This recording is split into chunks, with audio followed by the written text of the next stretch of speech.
Gerund होता क्या है? तो वर्ब में जब आईएनजी लगाते हैं और वो नाउन बन जाता है, जिरंड कहलाता है। ये तो इंग्लिश का पहचान हो गया कि वर्ब में जब आईएनजी लगाएंगे और वो नाउन बनेगा तो वो जिरंड कहलाएगा। हिंदी का क्या बताए थे? हिंदी में वो जब भी आएगा ना का रूप लेके आएगा, ना, नी, ने या जो भी होगा वो वैसा ही लेके आएगा। कल हम लोग दो गो देखे थे, लुक फॉरवर्ड टू और विथ ए व्यू टू। आज देखो स्टार्ट और स्टॉप को। जिरंड, ये स्टार्ट और स्टॉप ये दोनों वर्ड जो है, और कल जो देखे थे लुक फॉरवर्ड टू और विथ टू, इसके बाद अगर कोई वर्ब आएगा, क्या चीज आएगा? वर्ब। अगर स्टार्ट के बाद अगर कोई वर्ब आपको यूज करना है, कोई दूसरा चीज नहीं, वर्ब ही आना चाहिए। अगर स्टार्ट के बाद अगर कोई वर्ब लगाओगे तो आपको उसमें आईएनजी लगाना होगा, तभी ये जिरंड कहलाएगा। बात समझ रहे हो? स्टार्ट के बाद क्या आना चाहिए? वर्ब, तब आईएनजी नहीं। ऐसा नहीं कि स्टार्ट के बाद मैंगो आ गया और मैंगो में लगा दिए आईएनजी, मैंगोइंग कर दिए। काहे कि सर बोले हैं कि स्टार्ट के बाद जिरंड आता है। तो स्टार्ट के बाद जिरंड, जिरंड किसको बोलते हैं? जब वर्ब में आईएनजी लगाओगे। अब स्टार्ट के बाद चेयर आ गया, आईएनजी लगा देना, चेयरिंग। ठीक उसी प्रकार से स्टॉप, स्टॉप के बाद क्या आएगा? अगर वर्ब आएगा तब जिरंड के रूप में आएगा। अगर स्टार्ट के बाद यहां भी अगर वर्ब आ गया तब आप उसको जिरंड के रूप में यूज करिएगा। ऐसा नहीं कि किसी का नाम आ गया, सोनी, सोने इंग कर देना, वैसा नहीं।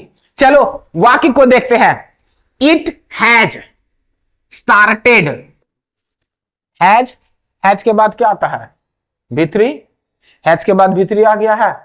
अब देखो रेन, बारिश होना, ये भी एक वर्ब है। रेन नाउन भी है, वर्ब भी है। रेन दोनों चीज है। अगर इसके बाद ये आईएनजी लेके आया है ना, रेनिंग, तो स्टार्ट के बाद अगर कोई वर्ब आएगा तो वो जिरंड फॉर्म में आएगा। और हिंदी से कैसे पहचानेंगे? ना का रूप लेके आएगा। इसका हिंदी देखते हैं।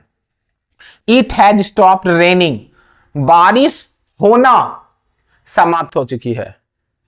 बारिश होना, रेन क्या हो गया? बारिश होना ना। बारिश बोलो या वर्षा बोलो? वर्षा होना। ना के साथ आया, बारिश होना समाप्त हो चुकी है। तो जिरंड किसको बोलेंगे? जब वो ना के साथ आएगा। जिरंड किसको बोलेंगे? जब वो ना के रूप के साथ आएगा।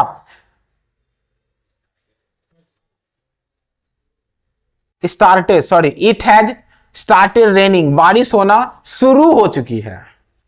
इट हैज स्टार्टेड रेनिंग, बारिश होना शुरू हो चुकी है। वर्षा होना, तो अब यहां देखो वर्षा होना पूरा लिख रहे हो ना। अगर कोई भी वर्ब ना के साथ आया तो समझ लेना कि वो नाउन होगा। कोई भी वर्ब अगर ना के साथ आया तो वो नाउन होगा। नाउन का भी 3 कैटेगरी हो जाता है, इन्फिनिटिव भी हो जाता है, साइलेंट भी हो जाता है, और जिरंड भी हो जाता है। ना के साथ आया तो क्या होगा? नाउन होगा। नाउन में अगर आईएनजी लगा हुआ है, आईएनजी बन के नाउन आया है तो वो जिरंड का रूप होगा। बाकी जब रेगुलर इन्फिनिटिव पढ़ेंगे वहां पे देखेंगे। स्टॉप क्या है? लिखा है ना, स्टॉप भी एक वर्ब है। स्टॉप के बाद आने वाला वर्ब कैसा होता है? जिरंड फॉर्म में। लास्ट में देखो आईएनजी लगा है, समझते हैं। यू मस्ट, मस्ट क्या है? मोडाल्स है। इसी नॉन-फाइनाइट चैप्टर में इसको भी पढ़ोगे कि मोडाल्स के बाद आने वाला वर्ब हमेशा साइलेंट इन्फिनिटिव होता है। साइलेंट समझते हो? अभी छोड़ो, साइलेंट इन्फिनिटिव बाद में देखेंगे, अभी इसी को देखते हैं। मस्ट के बाद स्टॉप आया है। स्टॉप के बाद आने वाला वर्ब कैसा होता है? जिरंड फॉर्म में, लाफिंग। इतना देर से आई, कहां थी? स्टॉप के बाद आने वाला वर्ब कौन सा फॉर्म में होता है? जिरंड फॉर्म में। आईएनजी लग गया। अब ये देखो आईएनजी लग गया, ये नाउन है या नहीं है कैसे पहचानोगे? ज्यादा शोर नहीं, ये नाउन है या नहीं है कैसे पहचानोगे? ना के साथ आना चाहिए हिंदी में, you must stop laughing at the blind. तुम्हें अंधे लोगों पर अवश्य हंसना बंद कर देना चाहिए। अंधा लोग के देख के क्या करते हो? हंसते हो।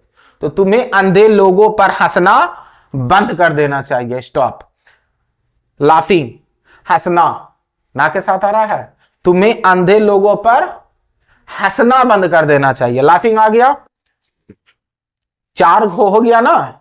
Look forward to with a view to, stop और स्टार्ट और स्टॉप। अभी ये बहुत सारा है, लगभग जैसा बोले 1 सप्ताह तक ये चलेगा।